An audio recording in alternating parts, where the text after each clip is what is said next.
Hey everyone, it's Sean, and I'm finally back with another review.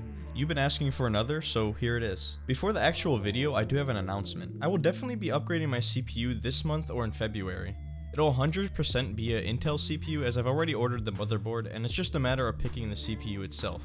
Maybe you guys can decide for me in the comments, and the benchmarks will be more accurate to the actual performance of the 480. And I need to give a huge shout out to the guys at Raidmax for hooking me up for this video. Not only did they send me the Delta I for my previous review, they sent me a case and a power supply for this video specifically.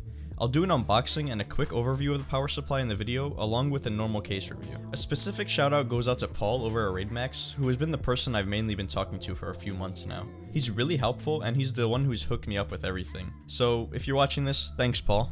But anyway, enough with all the talking, let's get into the review. I'm going to start off with the power supply just because it'll be quicker to get through. So this power supply is part of Raidmax's Vampire series, and this is the 1000 watt version. This is the highest they offer for the series, and if you wanted more than 1000 watts for some reason, you can take a look at the Cobra series by Raidmax, which goes up to 1200 watts. But anyway, back to this PSU.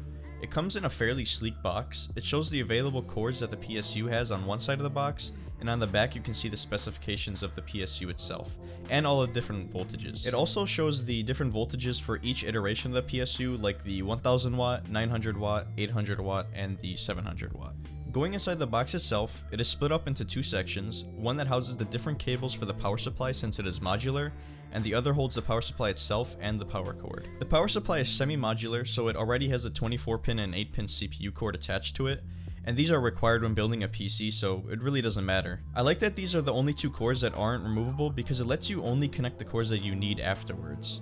I really like the color scheme of this power supply because it matches the case really well, and it doesn't seem out of place. You'll be able to see the power supply in the final build later in this video. So with the power supply out of the way, let's take a look at the case. The box that it comes in looks like this. It shows the color of the case right on the front, and it also came in the same type of plastic wrap and styrofoam packaging that the Delta I had in my previous review. Taking a look at the case itself, it has a very sleek design and the white color looks really nice. The left side of the case is a full tempered glass side panel, and this case actually comes in two iterations. One is the Monster 2 SE, which is this one, and the other one is the regular Monster 2.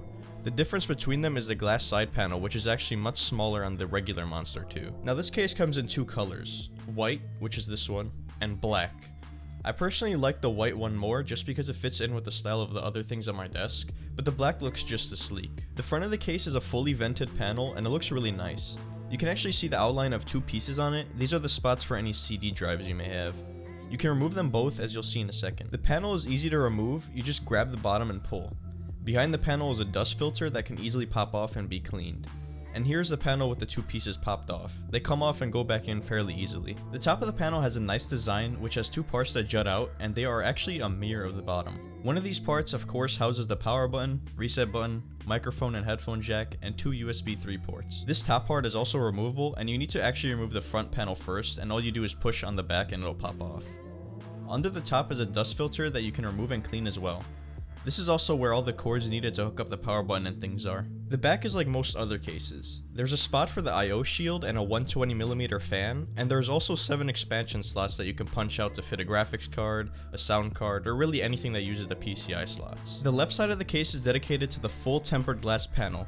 I really like the fact that it's a full glass panel rather than a smaller window that was on the regular Monster 2. If you're somebody who likes to admire the inside of your PC, this is the perfect case for you. So when the glass panel is taken off, it shows that there is quite a lot of room inside the case. The CD drive bay is actually removable, and this is something that I chose to do for the final build, as you'll see a little later in the video. This spot can also be substituted with a case fan as well. If you remember from my previous review, the top of the PSU housing used to have the SSD bays. They've actually removed these and put them in the back of the case. I really like this change because it just didn't feel right having any drives in the central part of the case. On the opposite side of the tempered glass is a full white panel which of course covers the back of the case. This houses the power supply, hard drive bays, and SSD bays. When the white panel is removed, it reveals the power supply space and the different hard drive bays. The power supply space is pretty small, and this was a problem with the Delta I as well. Next to that is the hard drive bay, which contains a box that has the user manual, 10 cable ties, and 4 other packages that I found really useful. They actually give you extra screws that have different purposes. Having a bunch of extra screws for different tasks is a blessing because I always seem to be short on them. And just above the hard drive bay is the SSD bays, in which there are 2 of. Like my last review, I would like to go through the pros and cons of the case, and I'm going to start with the pros. So for the first pro, there's a ton of space in this case.